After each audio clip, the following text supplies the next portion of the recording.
안녕하세요. 닥터 MBC 목소윤입니다. 겨울철에는 뇌출혈, 뇌졸중에 대한 경각심이 더욱 커지는 반면에 추위 때문에 운동량은 줄어들기 마련이죠. 하지만 뇌 건강을 위해선 꾸준한 운동이 중요하다는데요. 뇌 건강과 운동에 어떤 상관관계가 있는지 이 시간에 전주 열린병원 김순기 원장과 함께 알아보겠습니다. 적절한 신체 운동은 두뇌 활동을 향상시키고 여러 가지 뇌 질환의 예방과 관리에도 도움이 됩니다. 뇌 건강을 지키는 운동의 중요성에 대해 신경외과 전문의 김순기 원장과 함께 알아봅니다.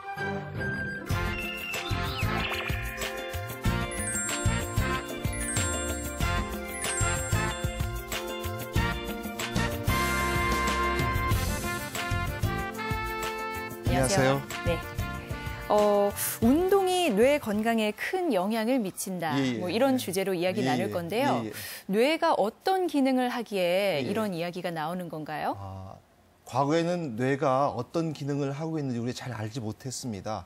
겨우 17세기가 지나서야 뇌가 어떤 구조를 가지고 있는지 알 수 있었고 18세기가 지나서야 뇌가 전기적인 신호로 움직이는 기관이라는 걸 알 수 있었어요. 이 1,400g뿐이 되지 않는 뇌지만은 이 안에 들어있는 조그마한 뉴런 하나, 제일 최소 단위인 뉴런 하나가 약 10,000개의 시냅스, 10,000개의 통로를 갖고 있어서 순식간에 모든 정보를 교환할 수 있는 그런 기능을 갖고 있다고 돼 있습니다. 이 한 사람의 뇌에 있는 기억 용량을 컴퓨터에 메모리를 한다면은 얼마나 많은 컴퓨터가 필요할까 이런 논문이 있는데요.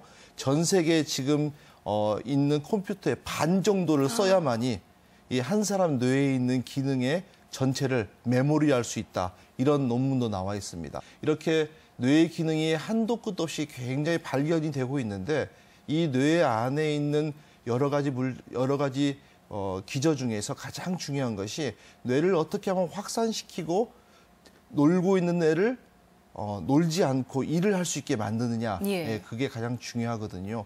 근데 이 운동, 우리가 잘 알고 있는, 우리가 이 명제를 우리가 잘 알고 있죠. 운동이 뇌를 건강하게 할 수 있다는 알고 있지만은 오늘은 이제 그 운동을 함으로써 어떻게 뇌가 건강할 수 있는가, 그 부분에서 오늘 같이 얘기를 하고 싶습니다.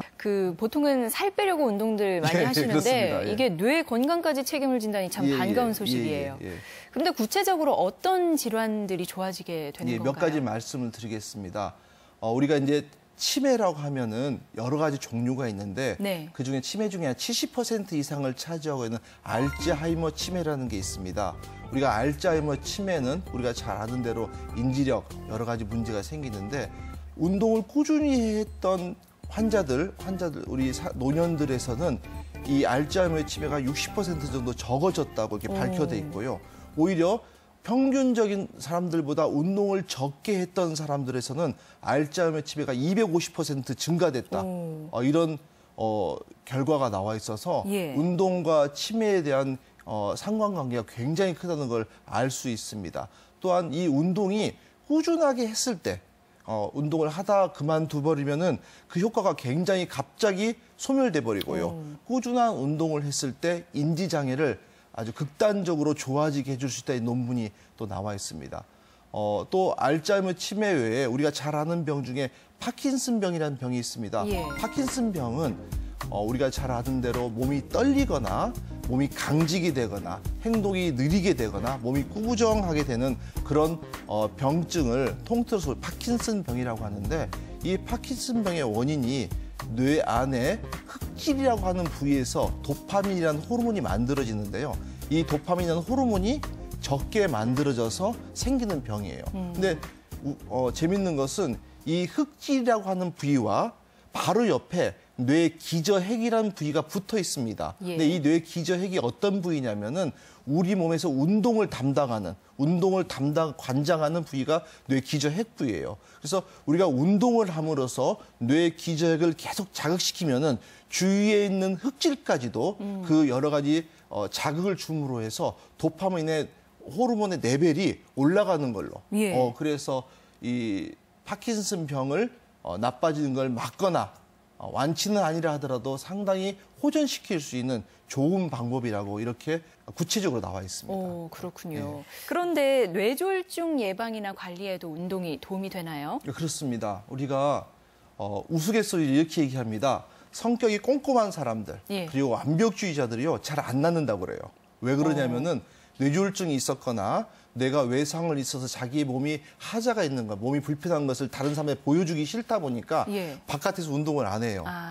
내부에서만 있고 그런 분들이요 예후가 안 좋다는 것이 의사들은 통념적으로 있었습니다. 그런데 이 뇌 외상이나 뇌졸중 이후에 운동을 함으로써 호전됐다는 논문이 굉장히 많아요. 그 이유 중에 하나가 이 뇌는 우리가 평생에 쓰는 뇌는 우리가 갖고 있는 뇌 중에 한 3, 4%뿐이 쓰지 못합니다. 96% 이상의 뇌는 한 번도 쓰지 않고 준비만 하고 있다가 그다음 무덤에다 반납을 하게 되죠. 그런데 우리가 운동을 함으로써 뇌에 놀고 있는 뇌를 자극하여서 부족한 부분을 채워지게 합니다. 우리가 운동이라는 것은 단순하게 몸을 움직여서 운동하는 것뿐만 아니라 우리가 서 있고 걷고 움직임으로 해서 시각과 후각과 미각과 청력들을 모두 다 쓸 수 있기 때문에 이런 모든 종합적인 그 자극이 뇌 놀고 있는 뇌를 흔들러 깨움으로 해서 부족한 부분들을 메꿀 수 있는 그런 역할을 하게 되죠. 그래서 뇌졸중 환자들이나 뇌외상 이후에 이렇게 마비나 어떤 불편한 점이 있는 분들은 이게 운동 자체가 굉장히 효과가 좋은 걸로 운동이 중요한 치료로 이렇게 우리가 알려져 있습니다. 또 뇌 위축증이라는 병이 있습니다. 병이라고 얘기하기는 좀 그런데 뇌 위축이라는 것은 우리가 뇌의 볼륨이, 뇌 용량이 쪼그라드는 것을 얘기해요. 뇌 위축증 주로 잘 생기는 부위가 뇌 전두엽 앞쪽과 측두엽, 뇌 안에 있는 측두엽 안에 있는 해마체라고 우리 몸의 기억을 담당하는 부위가 주로 뇌가 쪼그라들어요. 원인은 아직까지 잘 모릅니다. 대부분 이게 소모성 질환, 당뇨나 이런 오랫동안 병치를 하거나 아니면은 술, 담배를 많이 하시는 분들, 고혈압이나 어떤 심혈관 질환이 오래됐던 분이 잘 생긴다고 통계는 돼 있지만은 아직 뇌의 위축증이 어떤 것 때문에 생기다는 정확히 밝혀지지 않아요. 그러나 움직이고 운동을 했을 때 특별히 해마 부위, 해마라는 우리 뇌 안에 해마체라고 하는 부위가 있는데 우리 몸에서 기억을 담당하는 장소예요. 특별히 이 해마체를 운동을 할 때 자극을 해서 이 해마체에 관계된 전두엽이나 측두엽이 발달을 하게 되고 이 줄어들었던 뇌가 아주 뇌 용량이 다시 정상으로 회복되는 그런 연구 결과가 많이 나와 있어서 뇌 위축증 내에서도 이렇게 운동이 중요한 역할을 하고 돼 있습니다. 이 뇌위축증의 증상이 주로 어떤 것이 나타나게 되냐면은 제일 먼저 몸의 평형장애, 균형 잡기에 힘들어지고요. 소변 조절이 안 됩니다. 또 우리가 가장 문제가 되는 최근 기억력이 떨어지는 것이 주로 이 뇌위축증하고 관련된 증상 중에 하나인데 이런 증상들이 운동을 가지고 좋아질 수 있다는 것이 보편적인 우리 지식입니다. 흔히 이제 운동이라고 하면 어떤 거를 이야기할 수 있을까요? 많은 환자들이 물어보면 어떤 운동이 좋습니까? 그런데 제가 물어볼 때 할 수 있는 운동을 하십시오 이렇게 합니다. 우리가 헬스클럽에 가서 티켓을 끊거나 수영장에 티켓을 끊어놓고 한 달에 두세 번뿐이 가지 않는다면은 사실 그 운동이 별로 의미가 없는 거죠.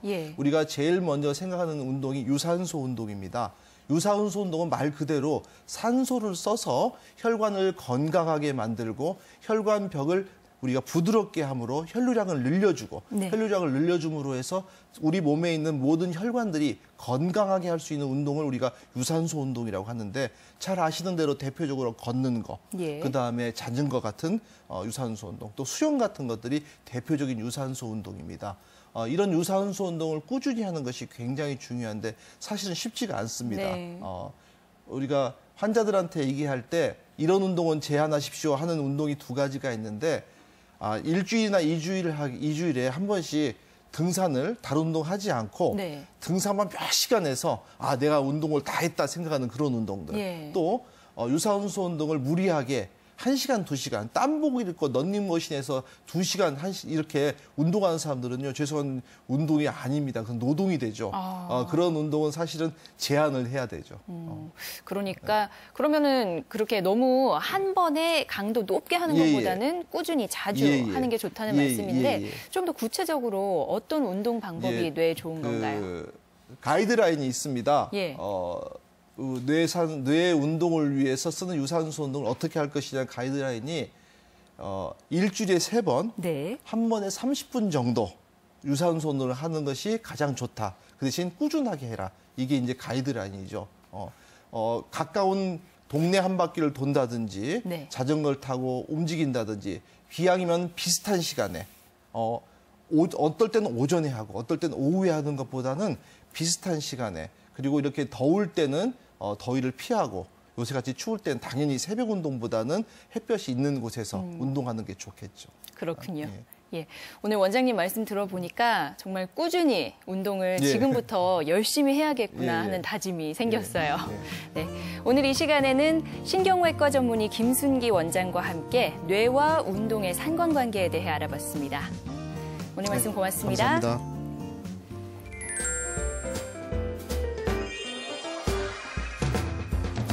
수면 부족과 불면증, 잦은 음주와 모임 같은 생활 환경의 변화가 피부에는 독이 된다는 사실 알고 계시죠?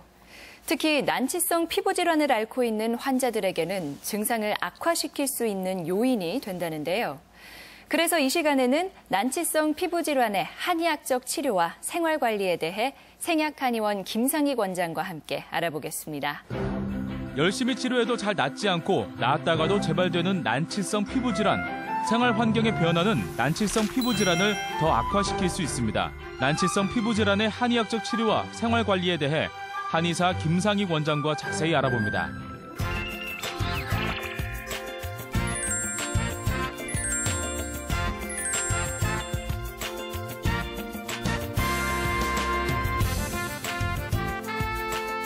안녕하세요, 원장님. 네, 안녕하십니까. 우선 난치성 피부 질환이라고 하면 어떤 걸 이야기하는 건가요? 난치성 질환이란 잘 낫지 않는 치료하기가 어려운 질환을 말합니다. 이는 아토피, 건선, 화폐상 습진, 지루성 피부염 같은 질환을 말하는데요. 아토피는 극심한 가려움증과 습진을 나타내는 만성 습지성 피부염을 말하고 처음에는 좀 대수롭지 않게 나타났다가도 나중에는 전신으로 번지는 염증 질환이고요. 건선은 표피 세포의 이상 증식으로 인해서 각질의 인솔로 덮인 홍반성 피부 병변을 일으키는 만성 재발성 피부염을 말합니다. 이런 것들이 난치성 질환이라고 할 수 있습니다. 네, 그래서 난치성이라는 그 말을 들으면 벌써 겁부터 나고 좀 그런 것 같은데 피부 질환의 경우에는 어떤가요? 보통의 경우 피부 질환으로 인해서 생명을 위협받는 일은 뭐 특별한 경우 아니면 없습니다. 그런데 일반 사람들이 피부 트러블과 피부의 어떤 질환을 분별하지 못하기 때문에 어떤 그 질환이 나타났을 때 이러다 말겠지 하고 이제 안이하게 생각하다가 일상생활이나 사회생활하기 힘들 정도가 되면 이제 병원을 찾아오는 예가 많습니다. 그리고 이런 아토피나 건선이나 화폐상 습진이나 이런 질환도 이제 여기에 해당됩니다. 그런데 이 질환 역시 생명의 위협을 느끼는 것은 아니지만은 환자들마다의 호소가 이렇게 사는 게 너무 괴롭다라는 호소를 하기 때문에 그 어떤 질환보다 중요한 질환이고요. 다른 그 신체 질환은 통증이 있다가도 없고 하고 또 증상도 나타났다 없어져서 괜찮을 때는 어떤 그 통증이 없기 때문에 편안한 삶도 살 수 있지만 이 난치성 질환을 앓고 있는 사람들은 이 증상을 피부로 느끼면서 살기 때문에 더 괴로운 질환 중에 하나입니다. 그렇죠. 생각보다 많은 분들이 난치성 피부 질환으로 고생을 하시더라고요. 얼마나 많은 분들이 고생을 하시나요? 이제 어른들이 그런 말씀을 하시죠. 옛날에는 듣도 보지도 못했던 질환들이 지금은 많다. 이렇게 말씀을 하시는데 이는 우리의 생활 습관에 따라 많이 달라졌다고 합니다. 이런 난치성 질환의 병의 원인은 아직 뚜렷하게 구별이 되어 있지 않습니다. 그리고 증상도 가려움증이나 습진 등 다양한 증상으로 나타나기 때문에 어떠한 한 가지로 규정짓기는 어렵습니다. 단 유전적인 요인이나 환경적인 요인이나 면역학적 요인 그리고 피부 보호막의 이상 등으로 보고 있는데 이제 요새 대두되고 있는 환경적인 오염에 의해서는 그 산업화에 따른 매연과 그리고 여러 가지 환경 공해 그리고 어떤 식품 첨가물 서구화된 그 주거 활동 등 이런 여러 가지 원인이 있는데 서구화된 그 주거 활동에 있어서는 예를 들어서 소파나 침대나 카페트 등 또 실내 온도 상승 때문에 오는 진먼지나 진드기 등등 어떤 그 알러지를 일으킬 수 있는 알레르겐에 의해서 많이 유발된다고 보고 있습니다. 그렇군요. 이게 원인이 정확하게 밝혀져 있지도 않고 또 한 가지도 아니기 때문에 그러면은 치료가 그만큼 까다로운 거 아니냐 하는 생각이 들거든요. 네, 그래서 아직까지는 대증요법에 의존하는 경우가 많습니다. 그래서 겉으로 나타나는 증상만 치료하는 위주로 하기 때문에 예. 환자들이 이런 질환에 의해서 나타났다가 없어지고 또 나타났다가 없어져서 재발의 악순환이 되고 있습니다. 예. 또 대부분 쉽게 재발하고 장기적인 관리가 필요하기 때문에 더 이제 어렵게 생각합니다. 하지만 이 난치성 질환이라고 하는 것은 치료가 어려울 뿐이지 불치라고 할 수는 없습니다. 치료가 가능하다고 보고 있죠. 그래서 어떤 이런 것은 제대로 치료만 한다면은 어떤 그 상처의 범위가 확산되는 것을 막고 치료가 가능하다고 보는데 무엇보다 치료 시기가 문제가 됩니다. 처음에 이제 발병했을 때 이러다 낫겠지 하고 이제 안이하게 생각하다가 결국 사회생활이나 일상생활을 하기 힘들 정도로 악화됐을 때 병원을 찾는 사례가 많고요. 무엇보다 처음에 전문의하고 상담을 해서 근본적인 치료를 해야 되는데 그 시기를 놓치고 있습니다. 그래서 무엇보다 뭐 일시적이거나 관리 차원에서의 치료보다는 근본적으로 원인을 치료하는 그런 치료를 함으로 해서 재발에서 벗어나야 되겠다고 생각합니다. 조금 전에 말씀하신 것처럼 이게 나타났다 없어지고 또 증상이 다시 나타났다 없어지고 하기 때문에 난치성 피부 질환이 계절성이 있는 건 아닐까 하는 생각이 드는데요. 워낙 환자의 개개인의 체질이나 증상에 따라 다양하게 나타나기 때문에 그것도 뭐 정확히 뭐 규명할 수는 없지만 대부분 이런 그 피부 질환은 건조한 시기인 겨울에 많이 나타나고요. 또 겨울에는 그 인공적인 그 난방 시설에 의존하기 때문에 이 난방 시설이 피부에 닿음으로 해서 피부에서 많이 수분을 뺏어가기 때문에 겨울철에 많이 나타난다고 보고 있습니다. 피부 질환 같은 경우에는 민간요법에 많이 의지하는 분들이 또 꽤 있는데 이런 것들이 때로는 증상을 악화시키기도 한다고요. 그러니까 전문의에게 검증되지 않은 여러 가지 치료법이나 민간요법은 증세를 악화시킬 뿐만 아니라 그 2차 감염이 돼가지고 심각한 어떤 사건도 초래될 수도 있어서 각별히 주의하셔야 되고요. 또 한 가지 조심해야 될 것은 스테로이드의 오남용입니다. 네. 이 스테로이드는 반드시 전문의와 상의해가지고 그 필요한 양과 적절한 시기를 정확히 처방받아서 사용해야지 그냥 지인하고 얘기하다가 난 이러한 약을 발랐더니 참 직방이더라 해가지고 너도 한번 써봐라 해서 그걸 오남용 하다 보면 이 스테로이드는 내성이 많고 또 심해서는 이제 중독성까지 있기 때문에 이제 각별히 전문의하고 꼭 상의해서 치료를 요하는 것입니다. 예. 그럼 하지 말아야 할 것들에 대해서 이야기해 주셨는데 해서 좋은 것들에는 뭐가 있을까요? 일반적인 난치성 피부 질환의 관리법과 좀 주의사항을 몇 가지 말씀드리자면 2차 감염에 주의하셔야 할 것을 몇 가지 말씀드리겠습니다.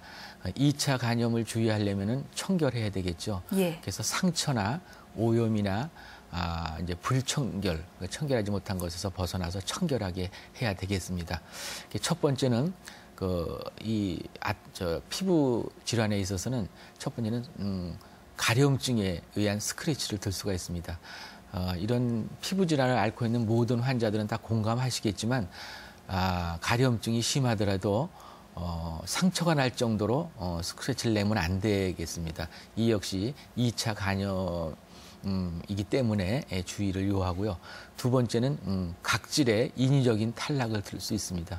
대부분 이런 만성 피부 질환은 각질이 많이 생기는데 이 각질이 이제 좀 보기 흉하다고 일부러 이제 떼내거나 또 목욕탕 같은 데 가서 이제 때밀이 수건으로 박박 그러니까 강도 높게 미루면 역시 상처가 생기기 때문에 이것도 이제 2차 감염의 중요한 원인이 되겠고 또 청결하지 못한 습관을 버려야 합니다. 이런 피부병 환자들이 대부분 샤워나 목욕하기를 꺼려합니다. 왜냐하면 하기도 좀 불편할 뿐만 더러 또 2차적으로 이제 가려움증과 그런 건조성이 있기 때문에 싫어하는데 이것도 이제 잘못된 습관이에요. 그래서 이런 분들도 여름에는 하루에 한 번, 겨울에는 이틀에 한 번 정도라도 깨끗이 비누를 해가지고 샤워를 해가지고 오염된 물질을 깨끗이 씻어내는 게 중요하다고 생각합니다. 네, 오늘 이 시간에는 한의사 김상익 원장과 함께 난치성 피부 질환의 한의학적 치료와 생활 관리에 대해 이야기 나눴습니다. 고맙습니다. 네, 감사합니다.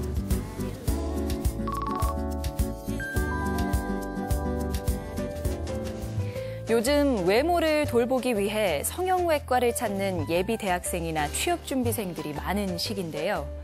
성형을 계획하고 있다면요, 몇 가지 반드시 고려해야 할 점이 있습니다. 가장 중요한 건 바로 나이인데요. 눈, 코, 턱 등 신체 부위는 각각 성장하는 시기가 다르기 때문에 성형이 가능한 나이도 다르다고 합니다. 그래서 성장이 끝났는지 정확한 검사를 마친 후에 수술을 결정해야 합니다. 또 수술 후, 전후 관리가 중요한데요.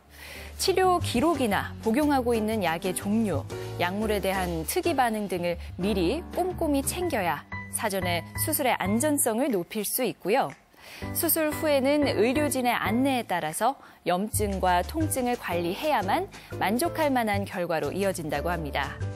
제가 준비한 소식은 여기까지입니다. 저는 다음 주 이 시간에 다시 찾아뵙겠습니다. 고맙습니다.